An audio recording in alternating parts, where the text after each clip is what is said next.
doing. Our video is about a few weeks ago, before we had to start planning this video. I had a bunch of friends who were like, do you know where Gordon Gee is? Like, is he still even here? I'm like, yeah, he's still here. Like, he's a law professor and he does all kinds of other stuff. So then I pitched to Nicole, our professor. I was like, how about we do a multimedia project on what Gordon Gee is doing post-presidency, because a lot of people don't even know you're still here. So that's where most of my questions are going to be about, is what you're doing now. Great.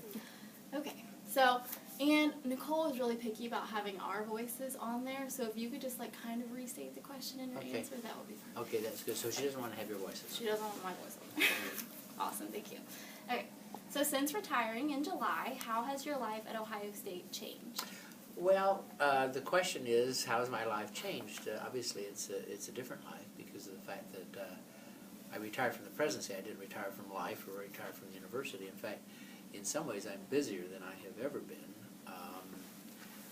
I'm doing things that I've never been able to do. I was 36 years of age when I became university president, and so I lost the middle part of my life. You know what I mean by that. I mean that I never had an opportunity to do a number of things that most academic folks have a chance to do, and so now I'm back doing those, writing, teaching, writing other things. What I'm doing right now is I'm in the middle of establishing a Center for Higher Education Enterprise, which is really focusing on the changes and processes and challenges of higher education over the next 50 years, something that I've thought a lot about, something that I think a lot about. And of course, I've been doing it. Now it's great to talk about it. I'm teaching at Harvard in the winter, and so I will have an opportunity to try out some of my ideas in a different place.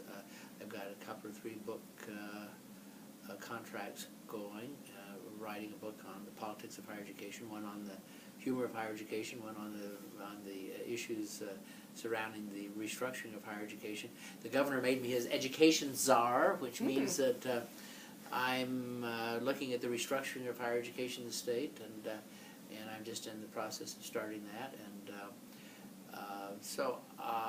And then obviously I will have commitments to teach in the law school and the Glenn School, where I'm housed also, and in the College of Education. So I will have more than enough to do. And then I have grandchildren, and I'm looking forward to spending a little bit more time with them.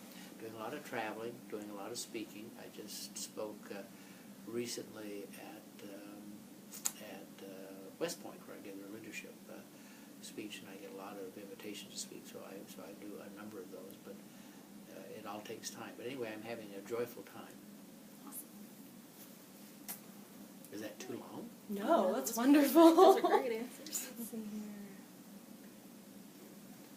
here. So, why did you choose to stay and teach here at Ohio State? Well, because this is my religion. This is my home. You know, I was president of the university from 90 to 97, then I went to Brown for 3 years, and then to Vanderbilt for 7 years. And the reason I came back is the fact that I love the university. I like the power of the great public university, and I also really enjoy the Midwest. And I just think you know, Ohioans. I always joke about the fact that I'm not an Ohioan by birth. I'm a born-again Ohioan, actually a twice born Ohioan, and it's just a wonderful place to live, and great friends and great opportunities. So when I came back, my intent was once I left the presidency, was to stay here, and I'm doing exactly what my intent was. That's awesome. Okay, you mentioned the review for higher education. Can you tell us a little more about that, and maybe how My Center for Higher Education? Yes. Right.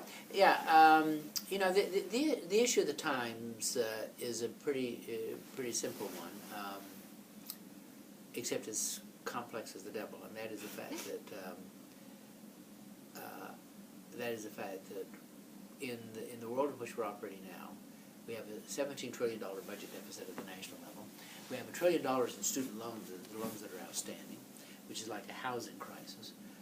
States no longer can just throw money at things. No one can do that in the public sector, and so the challenge is this: how does one increase the quality of university while at the same time decreasing the costs and maintaining its affordability for the middle class, for our students? You know, as university president for 33 years, I know how to raise quality. That is, you raise tuition and throw a lot of money at things and a variety of other financial issues or approaches. I also know how to cut costs, but you do it kind of in the Washington Monument way. You whine and complain, and then you take meat axes and cleavers to it. But we have never, in higher education, really thought about this question of, can you use cost and cost moderation as a way to actually increase quality? And so I've been thinking a lot about this, and we started this when we privatized parking, some other kinds of things at this institution. And so I really am focusing on that. I'm also focusing on the role of the public university, and particularly the mission of the great land-grant universities, because I think that one of the things we have to do is realize that Abraham Lincoln may have been the smartest guy that has ever affected any of our lives, because in 1862, when he passed the Morrill Act, it was really about changing culture, changing times, about community building, about talent and opportunity, and that should be what the great American public university is about. So we need to revert to that land-grant mission in this modern era. Awesome. Wow, that sounds really complicated. It is complicated. Sure, we're going to ask just a fun question. What's your favorite tradition at Ohio State? Oh gosh, Ohio State is a place of immense traditions. Right now, of course, I just was reading some emails, students sending me complaints about the fact that they are limiting access to Mirror Lake. Mm-hmm. I laugh about this because during my first tenure, they did not have Mirror Lake jump. Everyone kind of thinks that this is a long-standing tradition. It's not. Now, I know what the university's concerns are, and I had those same concerns as the president of the institution. That is the fact that, inadvertently someone gets harmed or some terrible thing happens.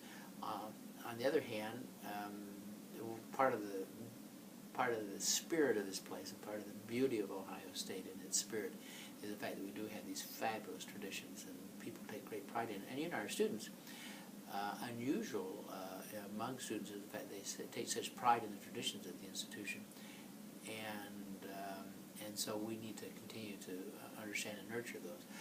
Probably my favorite thing that I personally enjoy is that I'm always moved by our marching band, and I'm moved by, about every time they come out of the tunnel and form that great march down the field. I think that's probably the one that always has an impact on me. Tears every time. Me too. I always get It's a great chills when tradition, they yeah. come out. That's a great one. All right, another fun question. When did you start wearing the bow tie? When I was 15, I grew up in a Wow. very small town on the border of Colorado in Utah, and my father took me to Salt Lake City to get my eyes examined. One time, there was this guy sitting next to me. I had one of these kind of funny things on. I asked him what it was. He started telling me, then he undid it, and I just became immensely curious about it, and so I begged my dad to find one of these, and so my dad bought me one, and then bought me another one, and then I started wearing them. I was a nerd then, I'm a nerd now, but a lovable nerd, I hope, and so that's how it started. And I do not own any long ties. If someone asks me, I have over 1,000 active ties, as I say, which means the ones that I have hanging on my wall, and then I have another 1,000 or so that are inactive that I've retired. So I have a lot of bow ties. That's fabulous. So if I need to borrow a bow tie, I know where to Now go. this one's great. This one is actually a Japanese tie, Seigo, S-E-I-G-O, and I love this. It's made in Japan, but it's a great scarlet and gray tie. And it just happened to be the day I went to East Franklin Elementary, which is, I've done this for 14 years, 7 in my previous years and 7 now. This is Brandt's kindergarten class, Script, Ohio, and I go and dot the I for him. Oh. So I did that today. So I have on my scarlet and gray today. That worked out. Perfect. Alright, Vicky already answered that one. Yeah, I do too. And that one. Yeah. Do you have any other questions you can think of off the top of your head? I don't think so. That might be all of our questions, actually.